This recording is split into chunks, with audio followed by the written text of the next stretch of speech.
isai nongmai taibangda Shiva Sharmana adombu taramna okchari. Shangit Geetam Badyam Tatha Nrityam Trayam Sangitam Muchayate.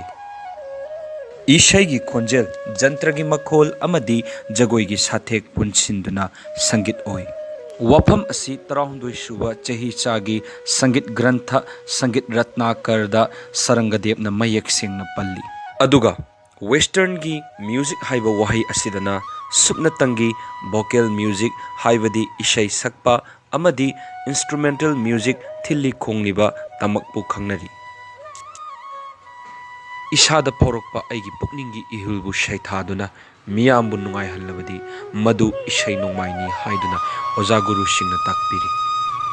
Amabu oiro ishai nongmaida changdabamak yadraba ningsa swar musical note sangit swar taret haibadi sare ga ma pa dha ni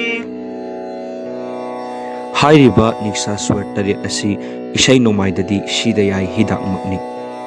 Sangit swar taret asi Suddha swar haibadi lengdaba ningsa swar haina sukhangnai. Matang asida anemba sangit swar singdagi awangba sangit swar da kakhalakpa thawongbu ascending note natraga aroha haina khangnai. Sa re ga ma pa dha ni sa.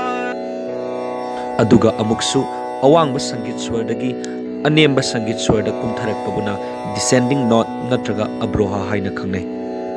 Sa ni dha pa ma ga re sa. Aroha amadi abroha karamna sakani haibado sandokna amuk takchari. Sa re ga ma pa dha ni sa. Sa ni dha pa ma ga re sa. Video asi nauna isai nongmai bu tamjarakliba artist sing amadi music lovers singi khara khajik ursu kananaba khanduna semjabani. Episode asibu like, subscribe amadi share toba kawbiganu. Mathangi episode tamuk punna thengnaminarase.